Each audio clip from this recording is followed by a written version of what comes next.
First by a former strategic communications advisor to Pavlo Klimkin when he was Ukraine's foreign affairs minister. That was 2016 to 2018. And that's Cormac Smith. Good morning to you, Cormac. Matthew, good morning to you, sir. Thank you for joining us at this hour as well. First of all, your reaction to what Trump is proposing today, the 28-point peace plan, not all of which is available for us to discuss right now. Right.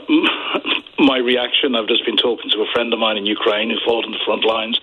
My reaction is anger, but let's try and suppress the emotion for a moment. This is not a peace plan, Matthew. This is a proposal for capitulation. It has been drafted in the Kremlin and it's been translated into English by the White House. And if I could say three things about it, first. If it were to be accepted, and I've been saying for 2 days that Ukraine will not and cannot accept this, if it were to be accepted, it would mean the end of Ukraine. The 25% of the Donbass that Trump is insisting exactly what Russia wants that Ukraine give up is critical because it is heavily fortified and it is effectively the gateway to Kyiv and the rest of Ukraine. Combine it with that, the severe restrictions on the size of the Ukrainian army and the fact I think there's a proposal that they should also give up much of their heavy weaponry. This would leave Ukraine as a sitting duck. Yep. Putin has always had one objective in mind, and that is to take over all of the country. He wants Ukraine without Ukrainians. Can you explain, because I've struggled with this and I've spoken to you before and many other experts.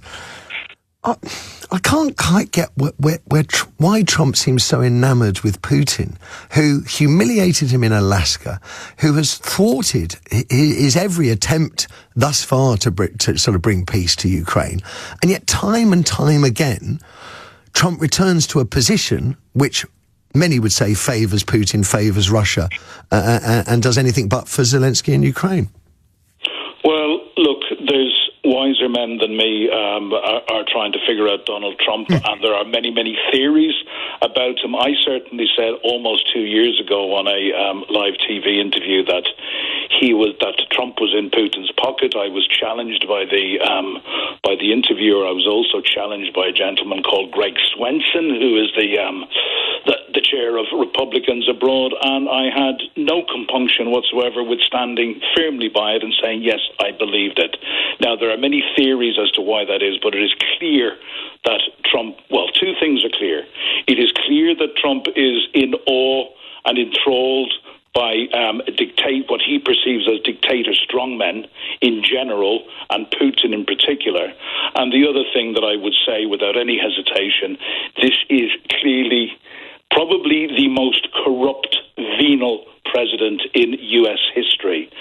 And, you know, as I said, there's many theories as to what hold the Kremlin may have over Trump, whether it is compromat or whether it is simply the fact that he is enthralled to Putin. But this is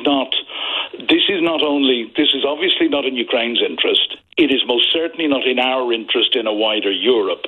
But I would say also this is not in America's interest. America's interest, I was listening last night on the television to a former American ambassador to the OECD, who was saying, you know, it's in America's interest to see Russia defeated in Ukraine.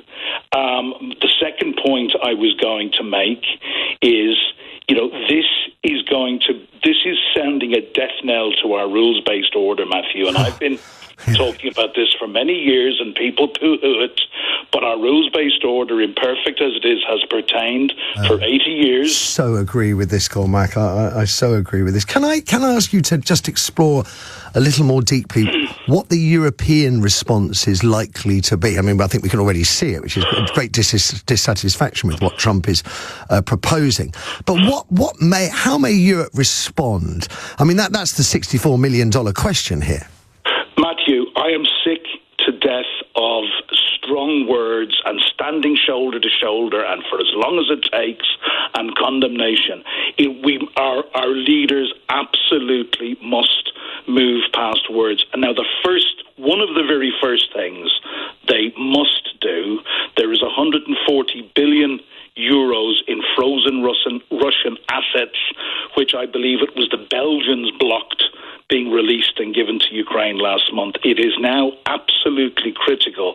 And to put it into context, this 140 billion is more than America has given in total. We know Donald Trump claims that America has given $350 billion. The sum is probably much closer to $130 billion, which is obviously less than 140 billion euros. That's critical. Okay. That before Christmas, and I believe there's a meeting in Brussels before Christmas, it's critical that our leaders put actions behind their fine words and release that. There's many other things they need to do. One more thing, if I may ask of you, Cormac. The American sanctions on Russian oil, the 25% tariff on India using Russian oil, it kicked in, I believe, yesterday. Is that in any way relevant to what we're hearing? It's difficult to figure out exactly how Trump is coordinating everything. The sanctions on Russian oil are absolutely critical. And again, to put this into context, despite the fact there have been supposedly huge sanctions on Russia since the 24th of February 2022, they simply haven't been enough. I've been one of the ones that's been saying, arm Ukraine to the teeth, sanction Russia back to the Stone Age. We still haven't done either of those properly. To put it into context for listeners, Russia still earns on average $20 billion every month from the export of its oil. And Russia is a gas station with nukes.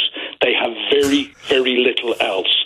This $20 billion every month, Matthew, is what is funding their war machine. So it could be germane to some kind of conclusion. Cormac Smith, pleasure talking to you. Thank you so much for joining us at this hour to share your expert counsel. And I'm delighted to see the Putin apologists